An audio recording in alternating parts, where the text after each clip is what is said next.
As Old as Time, Part 2. La Cuisine de la Maison. The stove busied itself, loudly stirring something it probably didn't need to, casting angry ember eyes at the couple. Everything else was awkwardly silent. I always thought it was my fault, the beast finally said half-heartedly. He sank down into the closest chair. It staggered under his weight, readjusting itself in bent, fat little legs. I was too ashamed to talk to anyone. I didn't even think to talk to her or Chip. I was afraid they would hate me. I didn't think about what they felt, losing him. He ran a large, ungangly paw through a fur on the top of his head.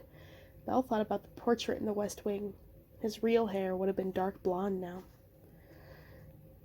She put a hand on his shoulder. I think you can explain that to her later, when she's calmed down, she said soothingly. Maybe your mother was right, she whispered. I never thought of things of the servants as anything other than things that made my life easier. That's why she did this to me. Perhaps.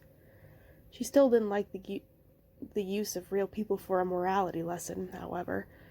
The beast growled at her. Then Belle saw the sheepish look in his face and realized that the sound had not come from his mouth. He put a defensive paw over his belly. Actually, I'm kind of hungry, too, she realized. Her stomach felt emptier than usual, and there was a slight dizziness in her head.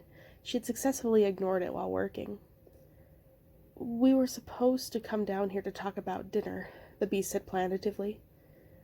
Well, Belle looked over at the stove. Maybe we should make dinner, for ourselves. He stared at her. Belle put her hands on her hips.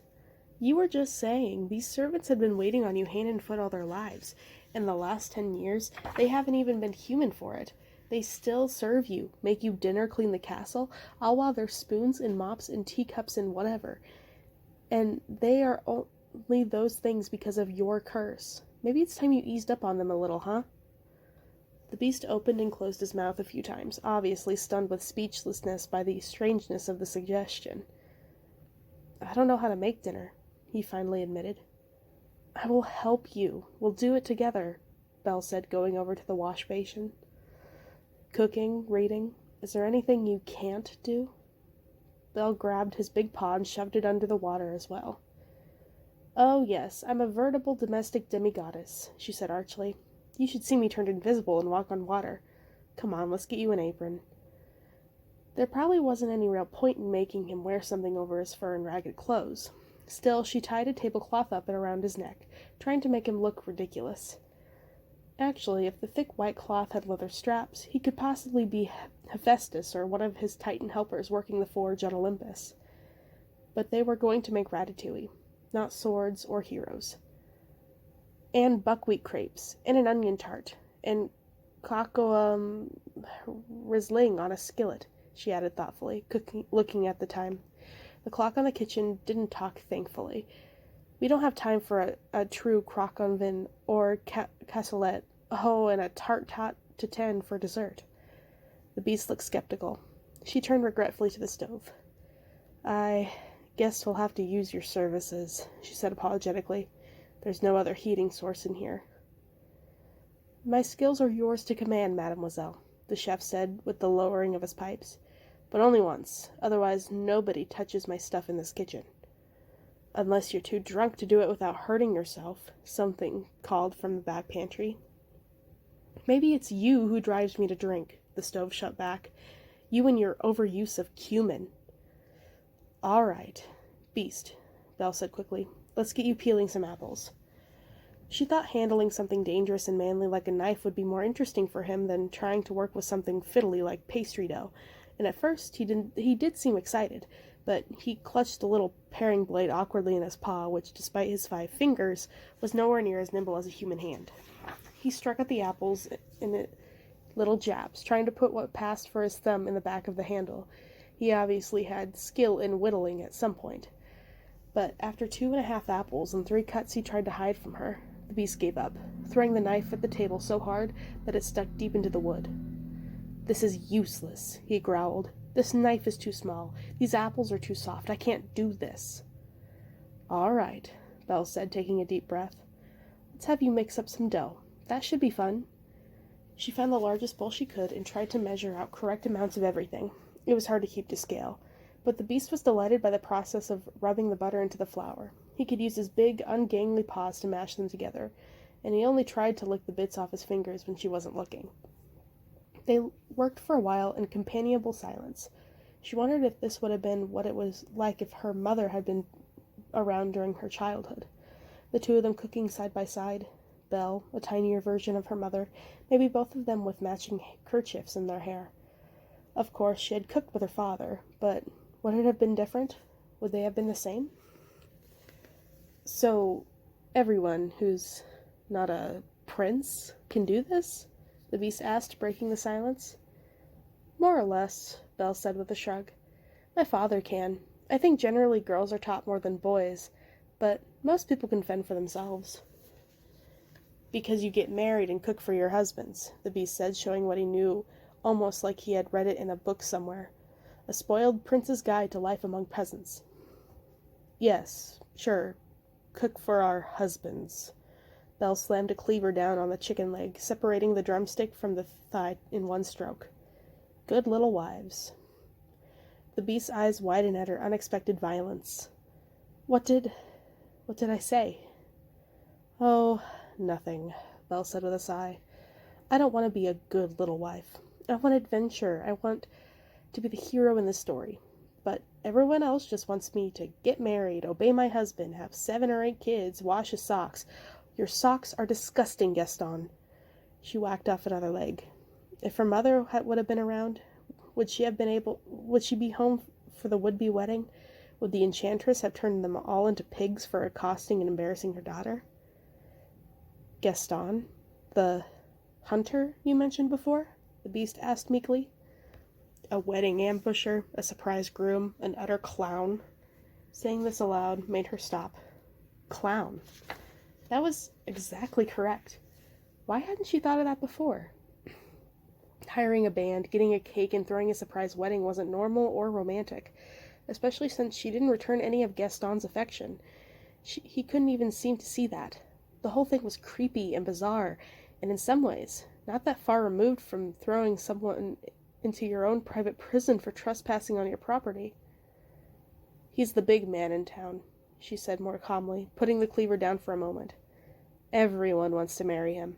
He's tall, handsome, strong, deadly with a shot, but has these absolutely amazing blue eyes, is always the life of parties. The beast stopped mixing for a moment to regard her. She noticed that there was a telltale fluff of flour in his muzzle. He saw that her eyes went and discreetly flicked out his long pink tongue to take care of it. Belle shook her head and rolled her eyes. But, he began, confused, if he's so handsome and perfect and everyone wants to marry him, why doesn't he marry someone else? Someone who wants to marry him. She smiled, blushing, and turned back to the chicken. This is going to sound positively vain, but he thinks I'm the prettiest girl in town. He doesn't want me. He wants, the prettiest girl in town. He feels he deserves it, because he's the handsomest man in town. The beast looked down at his big, ugly paws covered in dough and then up at her again. You are pretty, he said gruffly. So don't you want to marry the handsomest man? Don't you deserve it? Have you been listening to a word I've been saying? Belle asked, putting her hands on her hips carefully, so the chicken juice wouldn't get all over her. He's dumb. He's arrogant. He's self-centered. He kills a lot of things. He's loud. He doesn't read. I don't read either, the beast mumbled, looking into the bowl. Belle sighed.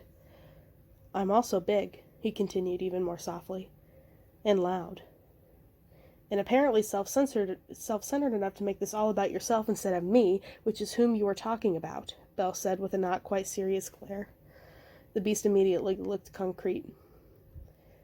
But you would have made a pretty bride, he added under his breath, working at the dough, pretending to use all his concentration. Belle laughed. Thank you. She didn't even really thought of that point. Had Gaston arranged some flowers or a veil for her as well?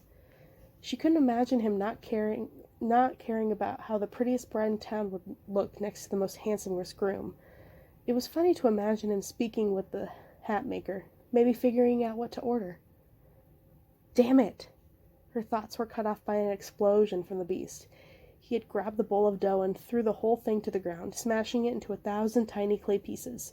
The pâté brisé stayed in one ugly lump on the floor, splattered so thin she could almost see the design of the stones below it.